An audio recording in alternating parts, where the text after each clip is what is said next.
이상하다. 왜 이렇게 익숙한 느낌이 들지? 김민준 교수는 응급실에서 환자의 얼굴을 들여다보며 중얼거렸습니다. 18년 차 심장외과 의사인 그에게는 처음 겪는 일이었죠. 환자는 63세 남성, 급성 심근경색으로 실려온 택시기사였습니다. 평소 같았다면 환자의 얼굴에 관심조차 없었을 민준이었는데 오늘은 왠지 달랐습니다. 교수님, 이 환자분 지금 바로 수술실로 이송하겠습니다. 간호사의 보고에도 민준의 시선은 환자의 얼굴에서 떠나지 않았습니다. 넓은 이마, 두터운 눈썹, 그리고 왼쪽 입꼬리에 있는 작은 흉터까지. 어디선가 본 것 같은데? 응급실 옆에서 김 간호사가 환자의 개인정보를 정리하느라 지갑을 정리하고 있었습니다. 김 간호사는 민준 교수와 함께 일한 지 10년이 넘었고 교수님 어머니가 병원에 자주 오셔서 안면이 있는 사이였죠. 이상하네. 김 간호사가 작게 중얼거리며 낡은 사진 한 장을 들여다보고 있었습니다. 이 사진 속 여자분이 교수님 어머님이랑 너무 닮으셨는데 민주는 수술 관련된 지시를 내리다가 간호사의 말을 들었죠. 젊으셨을 때 이런 모습이셨을 것 같은데. 근데 왜 택시기사 아저씨가 이런 사진을? 호기심이 생긴 민준이 잠깐 고개를 돌려 사진을 흘끗 봤는데 그 순간 민준의 세상이 완전히 뒤바뀌었습니다. 사진 속에는 젊은 여자가 갓난아기를 안고 있었는데 그 여자는 틀림없이 민준의 어머니였습니다. 그리고 아기는 42년 전의 자신이었죠. 민준의 손이 미세하게 떨리기 시작했습니다. 이 환자와 자신 사이에는 도대체 어떤 사연이 숨어 있었던 걸까요? 시간을 되돌려 먼저 응급 환자가 실려오던 날의 아침으로 가보겠습니다. 새벽 5시 서울 강남의 고급 아파트. 김민주는 오늘도 알람 소리에 깨어났습니다. 완벽주의 성향이 강한 그의 하루는 분 단위로 짜여져 있었습니다. 5시 기상, 5시 10분 세면 5시 30분부터 40분간의 운동, 6시 20분 샤워, 6시 50분 아침 식사, 7시 30분 출근. 이런 루틴이 의사가 된 후 18년째 한 번도 빠짐없이 반복되고 있었습니다. 거울 앞에서 면도를 하던 민주는 자신의 얼굴을 유심히 들여다봤습니다. 42살이 된 지금도 여전히 또렷한 이목구비, 넓은 이마, 두터운 눈썹. 어머니는 늘 아버지를 많이 닮았다고 했지만 민주는 아버지의 얼굴을 본 적이 없었기에 그 말이 무슨 의미인지 알 수 없었습니다. 또 이러고 있네. 민주는 작게 한숨을 내쉬었습니다. 평생을 함께 살아온 그리움이었지만 나이가 들수록 더 깊어져만 갔습니다. 간단한 아침 식사를 마친 민주는 벤츠 열쇠를 들고 지하 주차장으로 향했습니다. 그의 삶은 늘 바빴습니다. 이른 아침부터 회진과 수술이 가득 차 있고 학회 참석까지 빠지지 않고 참석했습니다. 단 하루도 쉬는 날이 없었죠. 차를 몰며 민주는 오늘 스케줄을 머릿속으로 정리했습니다. 오전엔 회진, 점심시간에는 컨퍼런스 참석, 오후에는 관상동맥 우회술한 예정, 그리고 저녁에는 의국 회식이 있었습니다. 하지만 평소처럼 적당한 시간에 빠져나올 계획이었죠. 선생님, 오늘도 일찍 오셨네요. 병원 로비에서 만난 간호사가 인사했습니다. 안녕하세요, 김 간호사님. 민주는 예의 바르게 인사를 나누었지만 그 이상 사적인 대화는 나누지 않았습니다. 동료들은 그를 냉철한 완벽주의자라고 불렀죠. 실력은 최고였지만 개인적인 친밀감을 느끼기는 어려운 사람이었습니다. 엘리베이터를 타며 민주는 오늘도 평범한 하루가 될 거라고 생각했습니다. 얼마나 틀린 예상이었는지도 모른 채로요. 한편 그 시각 서울 변두리의 낡은 다세대 주택 반지 하방에서는 김철수가 잠에서 깨어나고 있었습니다. 63세의 철수는 삐걱거리는 침대에서 몸을 일으키며 작게 신음했습니다. 어젯밤도 새벽 2시까지 택시를 몰았던 탓에 몸 전체가 쑤셨습니다. 아이고, 또 허리가. 작은 원룸의 창문으로 새어들어오는 희미한 새벽빛을 보며 철수는 하루를 시작했습니다. 낡은 디지털 시계는 5시 30분을 가리키고 있었죠. 세면대에서 찬물로 얼굴을 씻으며 철수는 거울 속 자신의 모습을 봤습니다. 깊게 패인 주름, 거칠어진 피부, 그리고 세월의 무게를 고스란히 담고 있는 눈. 하지만 여전히 넓은 이마와 두터운 눈썹은 젊은 시절의 모습을 간직하고 있었습니다. 간단한 라면으로 아침을 때우고 보온병에 따뜻한 보리차를 담았습니다. 40년이 넘게 반복되는 아침 루틴이었죠. 낡은 운동화를 신고 문을 나서는 철수의 발걸음은 무겁기만 했습니다. 지하철역까지 걸어가면서 철수는 오늘도 같은 생각을 했습니다. 민준이는 잘 살고 있을까? 42년 전 떠나보낸 아들. 지금쯤 성공한 의사가 되어 행복하게 살고 있을 거라고 믿고 있었지만 가끔은 궁금함이 견딜 수 없을 때가 있었습니다. 아빠가 없어도 잘 자라줬지. 철수는 혼잣말을 하며 택시 차고지로 향했습니다. 택시 차고지에 도착한 철수는 동료들과 인사를 나누었습니다. 대부분 그와 비슷한 나이의 남성들이었죠. 철수야, 어제 장사 어땠어? 그냥 그래. 요즘 경기가 안 좋아서 말이야. 그러게. 동료들과 잠깐 담소를 나눈 후 철수는 자신의 택시에 올랐습니다. 10년이 된 소나타였지만 정성스럽게 관리해서 아직도 말짱했습니다. 시동을 걸며 철수는 대시보드에 붙여놓은 작은 사진을 바라봤습니다. 젊은 시절의 은영이 갓난아기를 안고 있는 사진. 42년 전에 찍은 그의 유일한 가족 사진이었죠. 오늘도 안전하게. 철수는 작은 기도를 올리며 하루를 시작했습니다. 새벽 6시 택시는 서울 시내로 향했습니다. 철수의 하루는 늘 똑같았습니다. 새벽 6시에 출근해서 밤 12시까지 핸들을 잡고 하루 종일 도시를 누비는 것이 일상이었죠. 오늘의 첫 손님은 출장을 가는 길이라며 김포공항으로 서둘러 가달라고 했습니다. 아저씨, 김포공항까지 빨리 가주세요. 네, 알겠습니다. 철수는 정중하게 대답하며 차를 출발시켰습니다. 35년 동안 택시를 몰면서 만난 수많은 사람들, 각자의 사연을 가진 승객들을 보며 철수는 인생에 대해 많은 것을 생각하게 되었죠. 아저씨, 택시 오래 하셨나요? 35년 정도 했네요. 와, 정말 오래 하셨네요. 힘들지 않으세요? 글쎄요. 익숙해지면 괜찮아요. 하지만 사실 철수에게 택시 운전은 생계 수단 그 이상의 의미가 있었습니다. 한 손으로도 할 수 있는 몇 안 되는 일이었으니까요. 젊은 시절 화재 사고로 오른팔에 장애를 입은 후 그가 선택할 수 있는 직업은 많지 않았습니다. 김포공항까지 가는 동안 철수는 창밖 풍경을 바라봤습니다. 서울의 아침은 언제나 바빴습니다. 출근하는 사람들, 등교하는 학생들, 각자의 하루를 시작하는 사람들의 모습이 스쳐 지나갔습니다. 민준이도 저런 아이들처럼 학교 다녔겠지. 철수는 가끔 이런 상상을 했습니다. 아들이 어떻게 자랐을지, 어떤 학교를 다녔을지, 어떤 친구들과 어울렸을지. 하지만 그것은 영원히 상상으로만 남아있을 일들이었죠.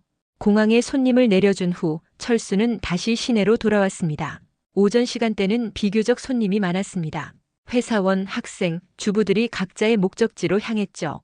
아저씨, 강남역까지 가주세요. 두 번째 손님은 30대 직장인이었습니다. 정장을 말끔하게 차려입고 비싼 시계를 찬 모습을 보니 꽤 성공한 사람 같았습니다. 네, 강남역이요. 강남으로 가는 길에 철수는 고급 아파트들을 바라봤습니다. 수십억 원을 호가하는 아파트들. 그 안에서 사는 사람들의 삶은 어떨까 궁금했습니다. 민준이도 저런 곳에서 살고 있을까? 의사가 되었다면 분명 성공했을 테고 좋은 곳에서 살고 있을 거라고 생각했습니다. 그 생각만으로도 철수는 뿌듯했습니다. 아저씨, 자녀분 있으세요? 승객이 갑자기 물었습니다. 아, 네. 아들이 하나 있어요. 어떤 일 하시나요? 의사예요. 철수는 자랑스럽게 대답했습니다. 비록 멀리서 지켜보기만 했지만 아들이 의사가 된 것은 그의 가장 큰 자랑이었죠. 와, 대단하시네요. 의사 아들 두셨으면 편하게 사실 텐데 왜 아직도 택시를? 순간 철수는 말문이 막혔습니다. 어떻게 설명해야 할까요? 자신이 아들을 떠나보낸 이유를, 42년 동안 만나지 못한 이유를 어떻게 말할 수 있을까요? 아, 그냥 일하는 게 좋아서요. 철수는 얼버무렸습니다. 승객은 더 이상 묻지 않았죠. 강남역에 승객을 내려준 후 철수는 잠깐 차를 세우고 휴식을 취했습니다. 최근 들어 가슴이 답답하고 숨이 차는 증상이 자주 있었지만 병원 갈 시간도 없었고 무엇보다 의료비가 부담스러웠습니다. 괜찮아질 거야. 철수는 자신을 위로하며 다시 손님을 찾아 나섰습니다. 점심시간이 다가올 무렵 철수는 시내 중심가를 돌고 있었습니다. 평소보다 손님이 적어서 조금 걱정이 되었죠. 택시. 멀리서 손님이 손을 들고 있었습니다. 철수는 급히 차를 돌려 손님 앞에 섰습니다. 어디로 모셔다 드릴까요? 병원 가주세요. 급해요. 70대로 보이는 할머니가 급하게 타셨습니다. 옆에는 30대 정도의 여자분이 할머니를 부축하고 있었죠. 어머니 괜찮으세요? 진작 병원에 갔어야 했는데. 괜찮다. 그냥 어지러울 뿐이야. 철수는 빠르게 병원으로 향했습니다. 후방 거울로 보니 할머니의 얼굴이 많이 창백해 보였습니다. 빨리 가야겠다. 신호대기 중에 철수는 가슴에 갑자기 뻐근한 기운을 느꼈습니다. 아침부터 계속 있던 증상이 점점 심해지고 있었죠. 아저씨 괜찮으세요? 얼굴이 안 좋아 보이는데. 뒷좌석의 할머니 딸이 걱정스럽게 물었습니다. 아, 네, 괜찮아요. 걱정 마세요. 하지만 철수의 상태는 점점 나빠지고 있었습니다. 가슴이 죄어들 듯 아프고 숨쉬기가 힘들어졌습니다. 병원에 할머니를 모셔다 드린 후 철수는 차 안에서 잠깐 휴식을 취했습니다. 이상하네. 왜 이렇게 아프지? 평소에 느끼던 답답함과는 차원이 다른 통증이었습니다. 하지만 병원에 갈 생각은 하지 못했죠. 하루라도 일을 쉬면 생활이 어려워졌거든요. 조금 쉬면 나아지겠지. 철수는 운전석에 등을 기대고 눈을 감았습니다. 하지만 통증은 더욱 심해져만 갔습니다. 오후 1시경 철수는 다시 손님을 찾아 시내를 돌았습니다. 하지만 가슴 통증은 계속되었고 식은땀까지 흘리기 시작했습니다. 택시요. 이번에는 정장을 입은 중년 남성이 손을 들었습니다. 여의도까지 가주세요. 네, 알겠습니다. 하지만 출발한 지 10분도 지나지 않아 철수는 극심한 가슴 통증을 느꼈습니다. 마치 누군가가 가슴을 쥐어짜는 것 같았죠. 으헉, 철수는 핸들을 놓치며 가슴을 움켜잡았습니다. 차는 천천히 중앙분리대 쪽으로 기울었습니다. 아저씨, 아저씨. 뒷좌석의 승객이 놀라서 소리쳤지만 철수는 이미 의식을 잃어가고 있었습니다. 다행히 차는 큰 사고 없이 가드레일에 살짝 부딪히며 멈췄습니다. 승객은 급히 차에서 내려 119에 신고했죠. 여기 택시기사가 쓰러졌어요. 심장마비인 것 같아요. 철수는 운전석에서 의식을 잃은 채 쓰러져 있었습니다. 얼굴은 창백했고 입술은 파랗게 질려 있었어요. 숨쉬기도 힘들어하는 상태였죠. 지나가던 시민들이 하나둘씩 모여들었습니다. 누가 응급처치할 줄 아시는 분 없나요? 119는 신고했나요? 네, 방금 신고했어요. 10분 후 구급차가 도착했습니다. 구급대원들이 철수의 상태를 확인하며 말했죠. 급성 심근경색 의심됩니다. 즉시 병원으로 이송해야겠어요. 혈압이 너무 떨어져 있어요. 빨리요. 철수는 들것에 실려 구급차로 옮겨졌습니다. 그의 품에는 지갑 하나만 덩그러니 있었죠. 구급차 안에서 구급대원들은 응급처치를 시행했습니다. 의식은 없지만 맥박은 뛰고 있어요. 가장 가까운 병원으로 이송하겠습니다. 구급차가 도착한 곳은 서울의 한 유명 대학병원 응급실이었습니다. 하필이면 김민준이 근무하는 바로 그 병원이었죠. 하지만 그 순간 철수도 민준도 이것이 운명의 장난이라는 것을 알 리 없었습니다. 응급환자 들어옵니다.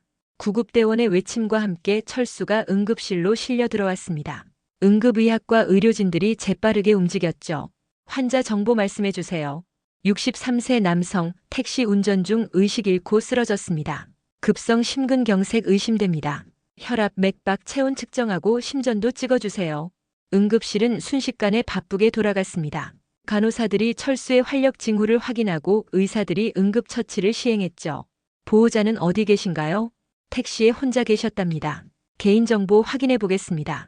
한편 김민주는 오전 수술을 마치고 점심을 먹고 있었습니다. 평소처럼 병원 구내식당에서 혼자 간단히 식사를 하고 있었죠. 김 교수님, 응급실에서 호출 들어왔습니다. 간호사가 민준을 찾아왔습니다. 급성 심근경색 환자인데 즉시 수술이 필요할 것 같다고 하네요. 민준은 서둘러 식사를 마치고 응급실로 향했습니다. 이런 응급호출은 일상다반사였지만 오늘따라 뭔가 다른 기분이 들었죠. 응급실에 도착한 민준은 담당 의사로부터 브리핑을 받았습니다. 63세 남성 환자 김철수 씨입니다.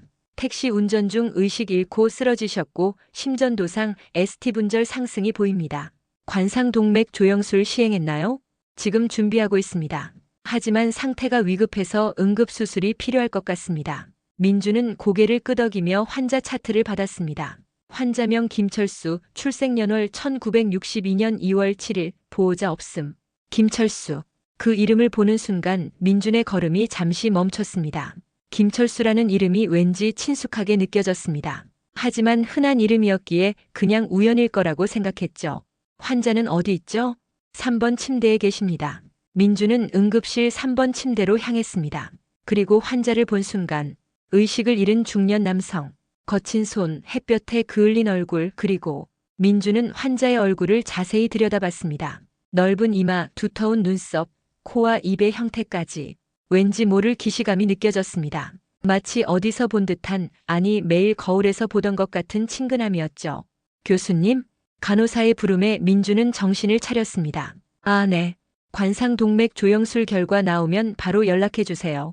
하지만 민준의 시선은 계속 환자의 얼굴에 머물러 있었습니다. 넓은 이마, 두터운 눈썹, 입가의 모양까지 자신과 너무나 닮아 보였습니다. 어디서 본 것 같은데 이상하다. 왜 이렇게 익숙한 느낌이 들지? 김민준 교수는 응급실에서 환자의 얼굴을 들여다보며 중얼거렸습니다. 18년차 심장외과 의사인 그에게는 처음 겪는 일이었죠. 환자는 63세 남성, 급성 심근경색으로 실려온 택시기사였습니다. 평소 같았다면 환자의 얼굴에 관심조차 없었을 민준이었는데 오늘은 왠지 달랐습니다.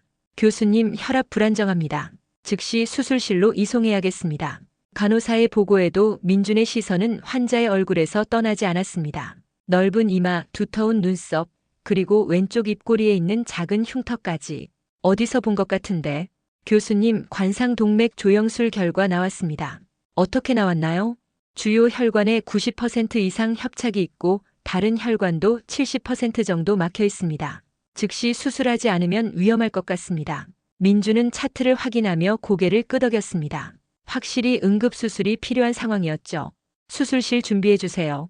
관상동맥 우회수를 시행하겠습니다. 네, 알겠습니다. 한편 응급실 옆에서 김 간호사가 환자의 개인정보를 확인하고 있었습니다. 신분증, 몇 장의 지폐, 그리고 낡은 사진 한 장. 김 간호사는 김민준 교수와 함께 일한 지 10년이 넘었습니다.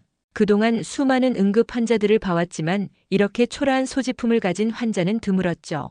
대부분의 사람들은 휴대폰, 신용카드, 각종 카드들을 가지고 다녔는데 이 환자는 정말 기본적인 것들만 가지고 있었습니다. 참 안 됐네. 김 간호사는 작게 혀를 찼습니다. 나이 드신 분이 아직도 이렇게 힘들게 사시는 모습을 보면 안쓰러웠거든요. 그런데 지갑 깊숙이 있던 사진 한 장이 그녀의 시선을 끌었습니다. 세월이 많이 흘러 가장자리가 해지고 색이 바랜 사진이었죠. 사진을 조심스럽게 꺼내서 보던 김 간호사는 깜짝 놀랐습니다. 잠깐만. 사진 속에는 젊은 여자가 갓난아기를 안고 있었습니다.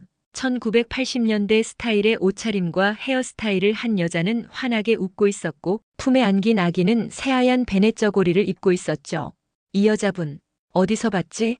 김 간호사는 사진을 유심히 들여다봤습니다.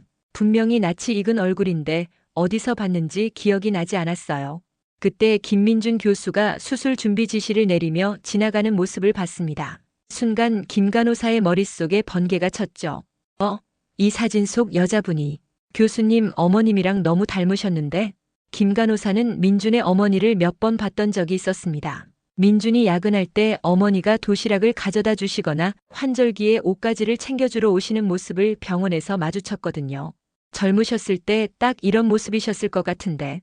김 간호사는 사진을 다시 한번 자세히 봤습니다. 눈매, 코, 입매, 심지어 웃는 모습까지 민준 교수 어머니와 너무나 흡사했습니다. 근데 왜 택시기사 아저씨가 이런 사진을 가지고 계실까? 의문이 생긴 김 간호사는 사진을 들고 민준에게 다가갔습니다. 교수님, 수술 준비로 바쁘던 민준이 고개를 돌렸습니다. 네, 뭔가요? 환자분 지갑에서 나온 사진인데요. 한번 보시겠어요? 뭔가 이상해서요. 호기심이 생긴 민준이 잠깐 고개를 돌려 사진을 흘끗 봤는데 그 순간 믿을 수 없는 광경이 그의 눈에 들어왔습니다. 사진 속 젊은 여자는 틀림없이 자신의 어머니였습니다. 비록 42년이 지나 많이 늙으셨지만 그 미소와 눈매는 변하지 않았거든요. 그리고 여자가 안고 있는 갓난아기. 민준은 그 아기가 누구인지 단번에 알 수 있었습니다. 앨범에서 본 자신의 아주 어릴 적 모습과 똑 닮아 있었으니까요. 이게 어떻게? 민준의 손이 미세하게 떨리기 시작했습니다. 심장이 마구 뛰기 시작했죠. 교수님 괜찮으세요? 얼굴이 하얗게 됐는데 김 간호사가 걱정스럽게 물었지만 민준은 대답할 수 없었습니다. 머릿속이 복잡해져서 아무 생각도 할 수 없었거든요. 이 사진이 왜 저 택시기사에게 있는 걸까? 어머니와 자신의 사진이 왜? 혹시 민준은 감히 생각조차 하기 어려운 가능성 하나를 떠올렸습니다. 방금 전 자신이 수술을 준비하던 그 환자가 혹시? 교수님? 김 간호사의 부름에 민준은 간신히 정신을 차렸습니다. 네, 이 사진 제가 잠깐 가져가도 될까요? 조금 이따 다시 가져다 놓을게요. 그거 환자분 거라서. 근데 정말 교수님 어머님 같지 않아요? 민준은 대답하지 못했습니다. 지금 상황이 너무 믿기지 않았거든요. 수술 준비는 다 됐나요? 네, 준비 완료됐습니다. 민주는 떨리는 손으로 사진을 주머니에 넣었습니다. 지금은 환자의 생명이 우선이었죠. 하지만 그의 마음은 온통 복잡했습니다. 수술 준비를 하면서 민주는 어린 시절을 떠올렸습니다. 42년 전 그는 편모 가정에서 자랐습니다. 아버지에 대해서는 아무것도 모르고 자랐죠. 가장 어린 시절부터 민준의 기억에는 아버지가 없었습니다. 어머니 은영만이 그의 전부였죠. 엄마, 우리 아빠는 어디 있어요? 7살 민준이 처음으로 아버지에 대해 물었을 때 어머니는 한참을 망설이다가 대답했었습니다. 아빠는 하늘나라에 가셨어. 민준이가 아주 어릴 때 교통사고로 돌아가셨단다. 그럼 아빠가 민준이를 사랑했어요? 물론이지. 세상에서 가장 사랑했어. 하지만 어쩔 수 없이 떠나셔야 했단다. 어린 민준은 그 말을 그대로 믿었습니다. 아버지가 죽었다고, 교통사고로 돌아가셨다고. 하지만 가끔 이상한 점들이 있었습니다. 아버지의 사진이 집에 단 한 장도 없었던 것. 어머니가 아버지에 대한 이야기를 할 때마다 눈물을 흘리던 것. 그리고 가끔 어머니가 혼자 울고 있을 때 미안해, 철수야. 라고 중얼거리던 것. 하지만 어린 민주는 그런 것들을 그냥 지나쳤습니다. 그 후로 민주는 아버지에 대해 묻지 않았습니다. 어머니가 혼자서 자신을 키우느라 얼마나 고생했는지 알았으니까요. 은영은 새벽부터 밤늦게까지 식당에서 일하며 민준을 키웠습니다. 설거지부터 시작해서 홀서빙, 주방 보조까지 닥치는 대로 일했죠. 민준아, 엄마가 늦어도 혼자서도 잘할 수 있지? 응, 엄마. 걱정하지 마. 어린 민준은 일찍부터 혼자서 많은 것들을 해결해야 했습니다. 밥 해먹기, 숙제하기, 빨래 널기까지. 하지만 은영은 아무리 힘들어도 민준 앞에서는 웃으려고 노력했습니다. 우리 민준이는 아빠를 많이 닮았어. 착하고 똑똑하고. 은영은 늘 그렇게 말했습니다. 아버지를 미워하지 않는다고, 오히려 좋은 사람이었다고. 엄마, 아빠는 어떤 사람이었어요? 가끔 민준이 물으면 은영은 이렇게 대답했습니다. 성실하고 따뜻한 사람이었어. 민준이처럼 다른 사람을 잘 도와주는 사람이었지. 하지만 민준의 마음 한구석에는 늘 빈자리가 있었습니다. 아버지라는 존재에 대한 궁금증과 그리움이 계속 남아 있었거든요. 다른 아이들은 아버지와 함께 축구를 하고 놀이공원에 가고 자전거를 배웠는데 민준은 그런 경험이 없었습니다. 왜 우리 아빠는 죽었을까? 아빠가 살아있었다면 나도 다른 아이들처럼. 이런 생각들이 민준을 괴롭혔습니다. 중학교에 들어가면서 민준은 공부에 더욱 매진했습니다. 아버지 없는 서름을 공부로 달래려고 했던 것 같습니다. 민준아, 너는 꼭 훌륭한 사람이 되어야 해. 의사나 선생님 같은 사람이 되어서 다른 사람들을 도와주는 사람이 되면 좋겠어. 어머니의 바람이었고 민준도 그렇게 되고 싶었습니다. 고등학교 때 민준은 의대 진학을 결심했습니다. 사람을 치료하는 의사가 되고 싶었거든요. 엄마, 나 의사 될래. 정말? 우리 민준이가 의사가 되면 얼마나 좋을까? 은영의 눈에 눈물이 고였습니다. 기쁨의 눈물이었죠. 하지만 의대 진학은 쉽지 않았습니다. 경제적으로 여유가 없었던 터라 다른 아이들처럼 적극적인 사교육비는 부담이었거든요. 민준은 혼자서 공부했습니다. 도서관에서, 학교에서, 집에서. 아버지가 없다는 서름을 공부로 이겨내려고 했죠. 드디어 수능을 치른 민준은 원하던 의대에 합격했습니다. 엄마, 합격했어. 정말? 정말로? 은영은 민준을 끌어안고 펑펑 울었습니다. 우리 민준이 정말 자랑스럽다. 아빠도 기뻐하실 거야. 그 순간 민준은 생각했습니다. 아빠가 살아계셨다면 얼마나 자랑스러워 하셨을까? 의대에 다니면서도 민준은 가끔 아버지를 그리워했습니다. 특히 힘들 때마다 아버지가 옆에 있었으면 하는 마음이 들었죠. 아빠, 나 잘하고 있어요? 혼자 있을 때면 이런 혼잣말을 하곤 했습니다. 하지만 시간이 지나면서 민준은 아버지에 대한 생각을 접어두었습니다. 의사가 되어 환자들을 치료하는 일에 집중했거든요. 지금까지 민준은 아버지가 죽었다고 믿고 살았습니다. 42년 동안 한 번도 의심해 본 적이 없었죠. 그런데 오늘 이 사진을 보고 나서야 깨달았습니다. 혹시 어머니가 거짓말을 했던 건 아닐까? 아버지가 살아있는 건 아닐까? 그리고 방금 전 수술을 준비했던 그 환자가 혹시? 선생님, 수술 준비 완료됐습니다. 간호사의 목소리에 민준은 현실로 돌아왔습니다. 수술실로 향하면서 그는 다시 한번 차트를 확인했습니다. 김철수, 62년생, 택시기사, 그리고 주머니 속 사진. 왜인지 가슴이 두근거렸습니다. 이상한 예감이 들었죠. 수술실에 들어선 민준은 마취된 환자를 보았습니다. 가까이서 본 얼굴에는 깊은 주름이 패여 있었지만 코와 입매는 어딘가 낯익었습니다. 무엇보다 넓은 이마와 두터운 눈썹은 자신과 너무나 닮아 있었죠. 착각일 거야. 민주는 그 생각을 떨쳐내려 했습니다. 하지만 사진의 충격이 너무 컸습니다. 수술 시작하겠습니다. 민준의 목소리는 평소처럼 차분했지만 마음은 온통 복잡했죠. 메스. 수술은 시작되었습니다. 민준의 숙련된 손놀림으로 환자의 가슴이 열렸죠. 심장이 보였습니다. 여전히 뛰고 있는 환자의 심장. 그 순간 민준은 묘한 감정을 느꼈습니다. 마치 자신의 심장을 보는 것 같은 기분이었죠. 관상동맥 상태가 정말 안 좋네요. 보조의사가 말했습니다. 주요 혈관이 거의 막혀 있고 다른 혈관들도 심각해요. 민준은 조심스럽게 막힌 혈관들을 확인했습니다. 오랜 세월 동안 누적된 스트레스와 과로의 흔적이 역력했죠. 이 사람은 얼마나 힘들게 살았을까? 평소 같으면 하지 않을 생각이었습니다. 민준은 항상 환자를 질병으로만 봤지 개인적인 감정을 개입시키지 않았거든요. 하지만 오늘은 달랐습니다. 수술이 진행되면서 민준은 계속 환자의 얼굴을 보게 되었습니다. 마취로 인해 평화로워 보이는 얼굴. 그런데 그 얼굴에서 자꾸만 자신의 모습이 보였습니다. 정말 닮았다. 이제는 확신이 들었습니다. 이 환자는 분명 자신과 혈연 관계가 있을 거라고. 수술이 절반쯤 진행되었을 때 민주는 잠시 환자의 얼굴을 다시 봤습니다. 그리고 그때 그는 더욱 확실하게 깨달았죠. 그 튀어나온 광대뼈, 두꺼운 눈썹, 넓은 이마의 모양. 그것은 거울을 보는 것 같았습니다. 나이든 자신의 모습과 너무나 닮아 있었던 것입니다. 특히 입가의 모양까지 똑같았습니다. 민주는 자신과 이렇게까지 닮은 사람을 본 적이 없었거든요. 마치 30년 후에 자신을 보는 것 같았습니다. 선생님, 간호사의 부름에 민주는 정신을 차렸습니다. 지금은 망상이나 할 때가 아니었죠. 환자의 생명이 달린 순간이었습니다. 하지만 손이 미세하게 떨리기 시작했습니다. 18년 의사 생활 중에서 수술 중에 손이 떨린 건 처음이었죠. 진정해. 지금은 환자가 우선이야. 민주는 마음을 다잡고 다시 수술에 집중했습니다. 막힌 혈관을 하나씩 뚫어주고 우회로를 만들어 주었습니다. 평소보다 더 정성스럽게, 더 세심하게. 마치 이 환자가 정말 자신의 가족인 것처럼. 혈관 문합 잘 되었습니다. 심장 박동도 안정적이에요. 수술은 순조롭게 진행되었습니다. 하지만 민준의 마음은 계속 복잡했습니다. 정말 이 사람이 내 아버지일까? 그렇다면 왜 42년 동안 우리를 떠나 있었을까? 어머니는 왜 아버지가 죽었다고 거짓말을 했을까? 수많은 의문들이 머릿속을 맴돌았습니다.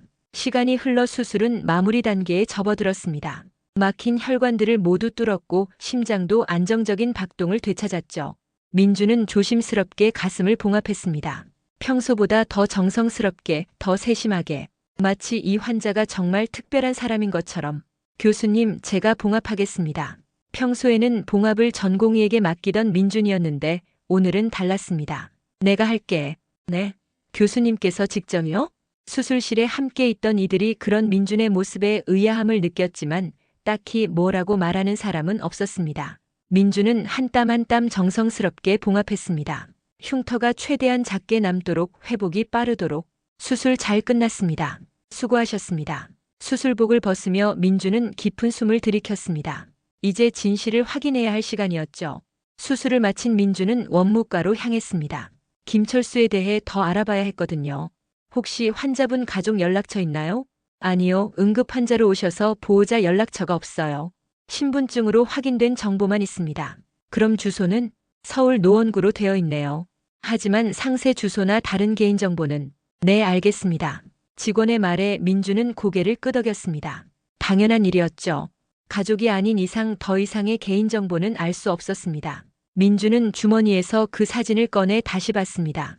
더욱 확실해졌습니다. 사진 속 여자는 틀림없이 자신의 어머니였고 아기는 자신이었습니다. 하지만 더 이상 알 수 있는 정보는 없었습니다. 확실한 답은 어머니에게서 들어야 했죠. 민주는 회복실로 향했습니다. 김철수가 마취에서 깨어나기를 기다리며 그의 얼굴을 다시 한번 유심히 봤습니다. 이제는 확신이 섰습니다. 이 사람은 분명 자신과 혈연 관계가 있을 거라고. 민주는 휴대폰을 꺼내 어머니 은영에게 전화를 걸었습니다. 어머니, 지금 시간 있으세요? 응, 왜? 무슨 일 있니? 목소리가 이상한데.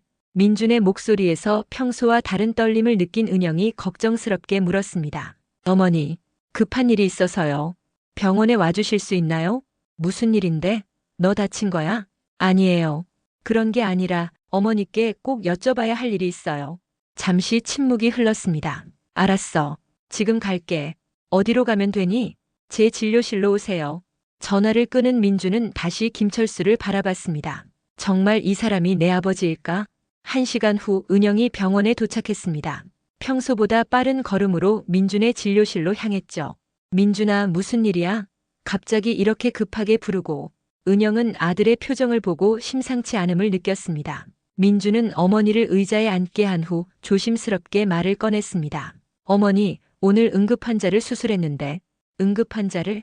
그게 뭐가? 그 환자가 저와 너무 닮았어요. 그리고 민준은 주머니에서 사진을 꺼내 어머니에게 보여줬습니다. 이 사진을 가지고 있었어요.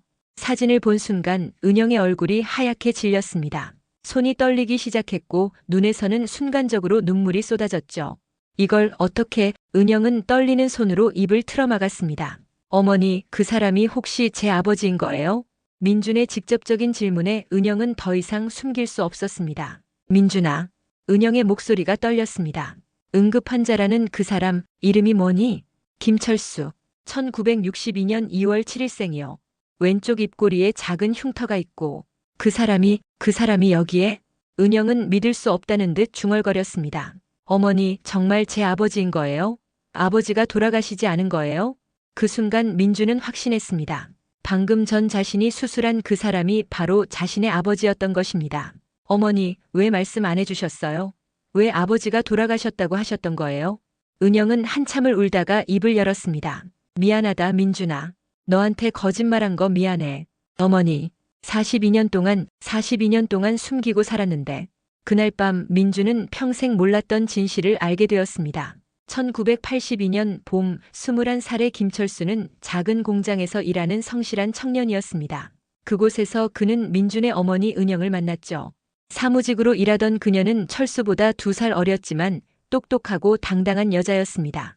두 사람은 금세 사랑에 빠졌습니다. 가난했지만 행복한 연애였죠. 철수는 매일 은영이 퇴근하는 시간에 공장 앞에서 기다렸습니다. 그리고 함께 집까지 걸어가며 이런저런 이야기를 나누었죠. 은영아, 우리 나중에 결혼하면 어디서 살까? 글쎄, 서울은 너무 비싸고 경기도 어디 조용한 곳에서 살면 어떨까? 좋아. 작은 집이라도 우리 둘만 있으면 되지. 젊은 연인들의 달콤한 꿈이었습니다. 하지만 현실은 녹록지 않았습니다. 둘 다 가진 게 없었거든요. 철수의 부모님은 일찍 돌아가셨고 은영도 어려운 가정 환경에서 자랐습니다. 결혼 자금을 마련하는 것조차 쉽지 않았죠. 그래도 두 사람은 열심히 돈을 모았습니다. 철수는 야근을 마다하지 않았고 은영도 부업으로 타이핑 일을 했습니다. 철수야, 우리 결혼하자. 1982년 가을 은영이 먼저 말했습니다. 정말? 하지만 내가 가진 게 없는데. 바보, 사랑이 있으면 돼. 철수는 기뻤지만 동시에 두려웠습니다. 자신이 은영을 행복하게 해줄 수 있을지 확신이 서지 않았거든요. 하지만 은영의 확고한 마음에 철수도 용기를 냈습니다. 그래, 결혼하자. 내가 꼭 행복하게 해줄게.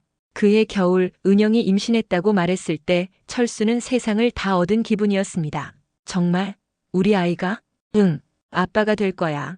철수는 은영을 끌어안고 기뻐했습니다. 곧 아버지가 된다는 사실이 믿기지 않았죠. 우리 아이, 남자아이일까? 여자아이일까? 남자아이면 너 닮고 여자아이면 나 닮았으면 좋겠어. 두 사람은 아이가 태어날 날을 손꼽아 기다렸습니다. 작은 전세방을 구하고 혼수용품을 하나씩 사 모으며 신혼준비를 했죠. 비록 넉넉하지는 않았지만 사랑이 가득한 준비였습니다. 결혼식은 1월 5일로 정했습니다. 은영의 출산 예정일이 2월이었기 때문에 급하게 결혼식 날짜를 잡았죠. 하지만 운명은 잔인했습니다. 결혼식 일주일 전 철수가 일하던 공장에서 큰 화재가 발생한 것입니다. 그날 밤 10시경 공장의 전기시설에 문제가 생겨 화재가 시작되었습니다. 철수는 야근을 하고 있었고 같이 일하던 동료 3명과 함께 공장에 있었죠. 불이야, 불이야. 누군가의 외침에 철수는 급히 밖으로 나가려 했습니다. 하지만 동료 하나가 화장실에서 나오지 못하고 있었어요. 김형. 철수는 연기가 자욱한 공장 안으로 다시 들어갔습니다. 여기 있어.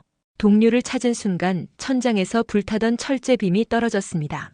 철수는 재빠르게 동료를 밀어내며 자신이 빔에 깔렸죠.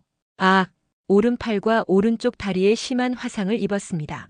의식을 잃기 직전까지 철수는 동료의 안전만 걱정했어요.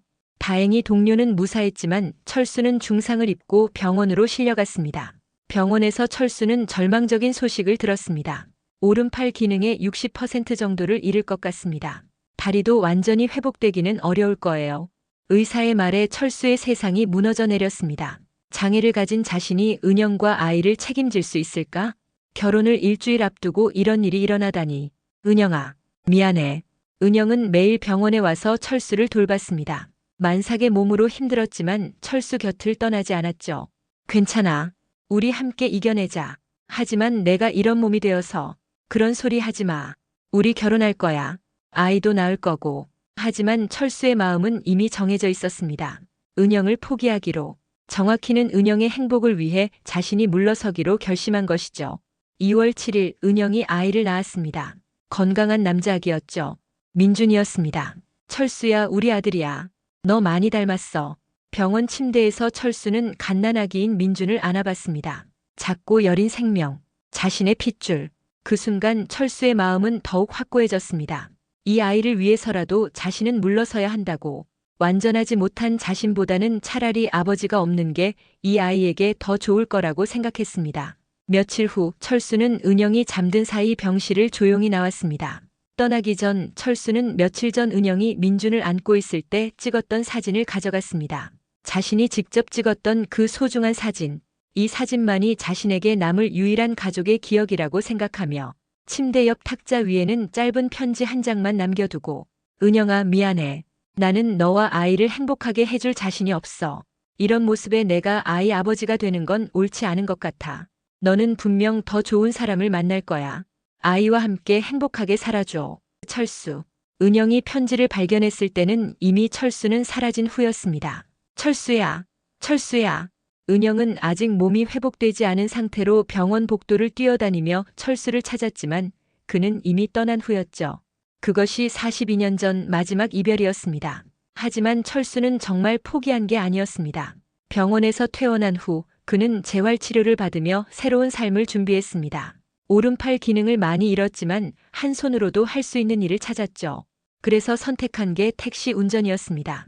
1983년 가을부터 철수는 택시를 몰기 시작했습니다. 생계를 위해서도 그리고 은영과 민준을 위해서도 철수는 매달 은영에게 생활비를 보냈습니다. 하지만 익명으로, 우편으로 현금을 넣어서 보내곤 했죠. 발신인은 적지 않았습니다. 이게 뭐지? 처음에 은영은 의아해했습니다. 누가 돈을 보내는지 알 수 없었거든요. 하지만 매달 정기적으로 20만 원씩 도착하는 현금을 보며 짐작했습니다. 철수야, 내가 보내는 거구나. 은영은 울었습니다. 철수가 자신들을 버린 게 아니라는 걸 알았거든요. 하지만 철수를 찾아가지는 않았습니다. 철수의 마음을 이해했기 때문이에요. 그렇게 철수는 40년 넘게 멀리서 은영과 민준을 지켜봤습니다. 민준이 초등학교에 입학하던 날 철수는 학교 담장 너머로 입학식을 지켜봤습니다. 새 교복을 입고 어머니 손을 잡고 학교로 들어가는 민준의 모습. 철수는 눈물을 흘리며 박수를 쳤죠. 우리 아들, 이렇게 컸구나. 민준이 중학교에 들어갈 때도 고등학교에 들어갈 때도 철수는 멀리서 지켜봤습니다. 특히 민준이 의대에 합격했다는 소식을 들었을 때는 혼자 술을 마시며 펑펑 울었어요. 우리 아들이 의사가 되다니. 택시 안에서 철수는 하루 종일 기뻐했습니다. 민준이 의사가 되어 성공한 삶을 살고 있다는 것. 그것만으로도 철수에게는 충분했습니다. 하지만 가끔은 견딜 수 없을 만큼 그리웠습니다. 아들과 함께 밥을 먹고 싶고 이야기를 나누고 싶고 아빠라는 소리를 듣고 싶었어요.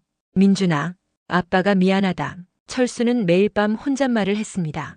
그리고 대시보드에 붙여둔 사진을 보며 하루를 마감했죠. 자신이 직접 찍었던 은영과 갓난아기 민준의 사진. 42년 전 병원에서 가져온 철수에게는 유일한 가족 사진이었습니다. 다음 날 아침 철수가 깨어났습니다. 여기가 어디지? 철수는 낯선 천장을 보며 혼란스러워했습니다. 병원입니다. 수술이 잘 끝났어요. 낯익은 목소리에 철수는 고개를 돌렸습니다. 그리고 그는 깜짝 놀랐습니다. 자신과 너무나 닮은 중년 남자가 옆에 앉아 있었거든요. 선생님은? 저는 김민준입니다. 어제 아버지 수술을 담당했던 의사예요. 아버지? 철수의 눈에서 눈물이 흘렀습니다. 42년 만에 들어본 그 단어. 아버지, 민준아. 정말 민준이니? 네, 아버지. 민준도 눈물을 흘렸습니다. 평생 그리워했던 아버지와의 첫 만남이었죠. 미안하다. 정말 미안하다. 철수는 울먹이며 말했습니다. 왜 그렇게 하셨어요? 왜 우리를 떠나신 거예요? 민준의 물음에 철수는 자신의 오른팔을 보여줬습니다. 화상 자국이 선명했죠. 너와 엄마에게 짐이 되고 싶지 않았어. 이런 상태로는 제대로 된 아버지 역할을 할 수 없을 거라고 생각했어. 그래도 함께 있었다면. 아니야. 너를 보니까 내가 떠난 게 잘한 일이었어. 이렇게 훌륭한 의사가 되었잖아. 철수는 민준의 손을 잡았습니다. 거칠지만 따뜻한 손이었죠. 하지만 아버지, 42년 동안 얼마나 외로우셨어요? 외롭지 않았어. 너희들을 생각하면 견딜 수 있었거든. 철수는 민준이 내민 사진을 가리키며 말했습니다. 이 사진을 보면서 매일 너희들을 그리워했어. 내가 직접 찍었던 사진이야. 민준은 그 사진을 보며 울었습니다. 42년 동안 아버지가 자신들을 잊지 않고 있었던 거였습니다. 그날 저녁 민준은 어머니를 병원으로 모셔왔습니다. 42년 만에 재회였죠. 은영아, 철수야. 두 사람은 서로를 보며 울었습니다. 세월이 많이 흘러 모습은 변했지만 서로를 알아보는 데는 한순간이면 충분했어요. 미안했어, 은영아. 정말 미안했어. 나도 미안해. 널 찾으려고 노력했어야 했는데. 아니야. 너는 잘못이 없어. 모든 게 내 탓이야. 민주는 부모님을 보며 복받쳤습니다. 42년이 지나서야 이루어진 재회였지만 그들의 사랑은 여전했습니다. 이제 우리 다시 시작할 수 있을까? 철수가 조심스럽게 물었습니다. 물론이야. 아직 늦지 않았어. 은영이 대답했습니다. 그날 밤 42년 만에 가족이 모였습니다. 완전하지는 않지만 그래도 함께할 수 있게 된 가족. 아버지, 이제 택시 그만하세요. 민준이 말했습니다. 아니야. 아직 일할 수 있어. 아버지 나이에 무슨. 이제 편히 쉬세요. 제가 모실게요. 철수는 고개를 저었습니다. 고마워, 민준아. 하지만 나는 일하는 게 좋아. 다만, 철수는 잠깐 망설이다가 말했습니다. 가끔 같이 밥 먹을 수 있을까? 민준은 웃으며 대답했습니다. 매일 같이 드세요, 아버지. 6개월 후 철수의 건강은 완전히 회복되었습니다. 민준은 병원 책상에 가족 사진을 올려두었습니다. 어머니, 아버지, 그리고 자신이 함께 찍은 사진을. 교수님, 가족 사진 새로 찍으셨네요. 간호사가 말했습니다. 네, 늦게나마 완성된 가족이에요. 김철수는 이제 택시를 몰지 않습니다. 대신 병원 근처에서 작은 카페를 운영하죠. 민준이 도와준 덕분에 가능한 일이었습니다. 어서 와. 뭐 마실래? 철수의 따뜻한 미소에 손님들이 자주 찾아옵니다. 한 손으로도 충분히 할 수 있는 일이었고 무엇보다 아들과 가까이 있을 수 있어서 행복했어요. 민주는 이제 수술할 때마다 생각합니다. 생명을 살린다는 것의 의미를, 그리고 가족이라는 것의 소중함을. 모든 환자분들 뒤에는 걱정하는 가족이 있습니다. 우리는 단순히 장기를 고치는 게 아니라 사랑을 되살리는 일을 하는 거예요. 민주는 후배 의사들에게 늘 이렇게 말했습니다. 어느 일요일 오후 민주는 부모님과 함께 공원을 산책했습니다. 아들아, 고마워. 철수가 말했습니다. 뭐가요? 날 살려줘서. 그리고 우리 가족을 다시 만들어줘서. 민주는 아버지의 손을 잡았습니다. 거칠지만 따뜻한 손이었죠. 아버지가 42년 동안 포기하지 않으셨으니까 가능한 일이었어요. 은영도 두 남자의 손을 덮었습니다. 이제 시작이야. 못다한 이야기들을 천천히 나누자. 김철수의 카페 다시 만난 행복은 많은 사람들이 찾는 곳이 되었습니다. 특히 병원 관계자들과 환자 가족들이 자주 찾아와서 따뜻한 차 한 잔으로 마음을 달래곤 했죠. 카페 벽면에는 이런 글귀가 적혀 있었습니다. 포기하지 않는 사랑은 언젠가 다시 만납니다. 어느 날 저녁 민준이 하루 일과를 마치고 카페에 들렀을 때 아버지가 말했습니다. 아들아, 내가 택시기사로 42년을 살면서 가장 잘한 일이 뭔지 알아? 뭐예요? 그날 가슴이 아픈 걸 참지 않고 쓰러진 거야. 덕분에 우리 아들한테 수술 받을 수 있었잖아. 민주는 웃으며 대답했습니다. 아버지, 그게 아니에요.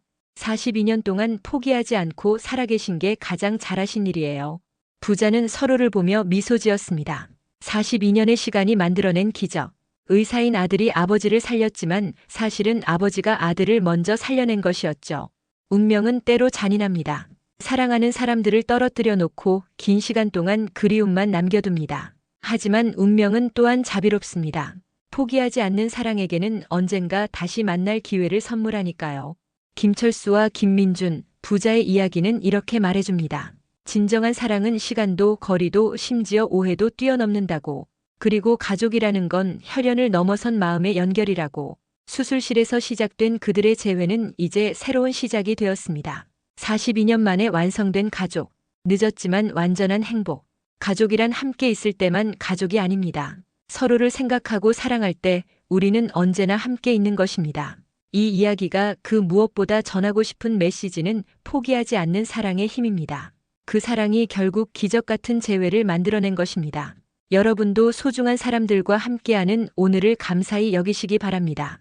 그리고 혹시 떨어져 있는 가족이 있다면 용기 내어 먼저 손을 내밀어 보세요. 사랑은 언제나 새로운 시작을 만들어내니까요. 구독과 좋아요를 눌러주시면 더 좋은 이야기를 가져오는데 큰 도움이 됩니다. 오늘도 사연 영상 함께 해주셔서 감사합니다.